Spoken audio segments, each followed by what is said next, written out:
Let's talk about the harness of the 14th century knight.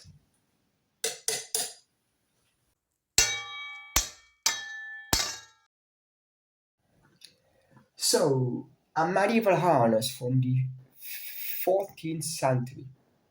To be precise, it is around 1380 till 1400. So, from the late 14th century, you could say to begin of the 15th century.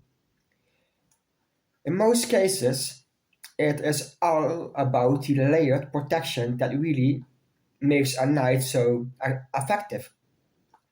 It's not just the helmet that protects his head, it's also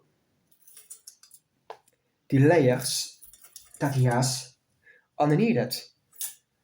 So, for example, if you raise the visor of basket helmet, and clap-fired basket to be precise, it is a helmet that was used all through mostly all through the 14th and even begin 15th century. It was really a popular helmet in mostly the German-spoken territories back in the days in medieval era, in Middle Ages.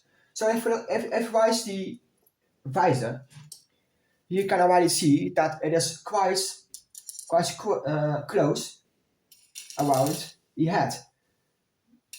It was really meant to protect, of course, the neck, the throat, the face, mostly, of the wearer, in that case, a knight.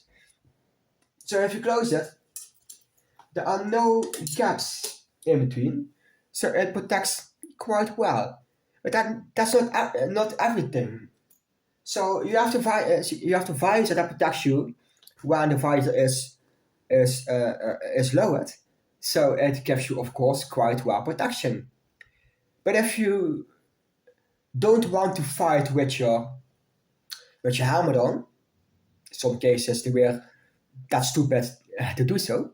So let's put off the helmet and see the other layer of protection that goes underneath. So underneath the helmet, we have a really important type of armor. Many people that got their hands on a reproduction of a harness forgot this really important part of protection. The male standard, or there are two variations. You have the male standard and you have the male pigeon. They are quite similar, but in this case it is male standard because of all the decoration and the way the wings are woven. But that's for another video. So a male standard, it is basically a male collar, a chainmail collar, as some people who still call it. It's not the right pronunciation, right name. So a male standard. It are wings are waving, and underneath you will see it is padded. Not heavily padded, but just to make it more comfortable to wear. As you can see here, it's padded. I don't want to take it off because it is quite a lot of work to put it all on at night. But as you can see, it is all male and protects quite well.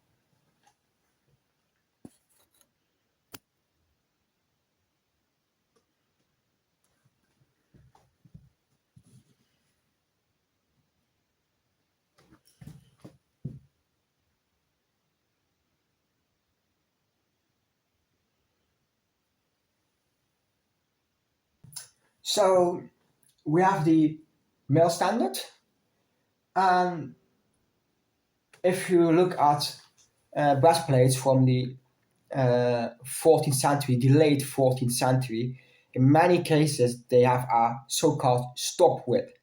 So it's more like a V-shaped bar of steel, And sometimes, even if you really look back to the Middle Ages, in some cases they were made from iron, or maybe even from brass. So they were. It doesn't have to be that strong, because the V deflects arrows, thrusts from weapons, swords, whatever weapon that comes towards them. It deflects, so it goes to the sides. My breastplate, so the layer that goes over the male standard, and that V is really there to deflect thrust from any type of weapon. So if I want to thrust my opponent, I will show you from a closer angle. So if I want to make a thrust, you can see it goes to the sides.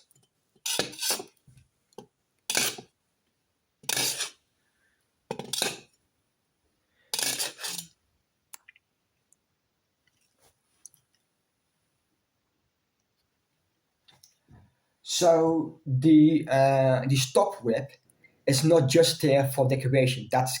It is quite many people think that it's just decoration to look fancy. And yes, it does look fancy, but it's not just for decoration. It really has a purpose.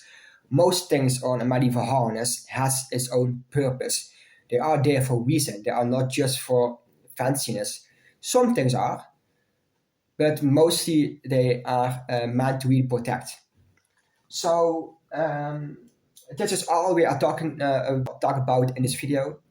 So really the layered protection of the upper part of the knight. So the upper part, so the helmet, the aventil, the male standard, and the V, the stop whip on a medieval breastplate. So in some upcoming videos, I will go more in depth to other parts of the medieval harness. I really hope you like this video. If so, please give it a thumbs up. I would really, really appreciate it. And share my channel with other people. I'm sure they will like it. Hey. Take care, and I'll see you by the next one.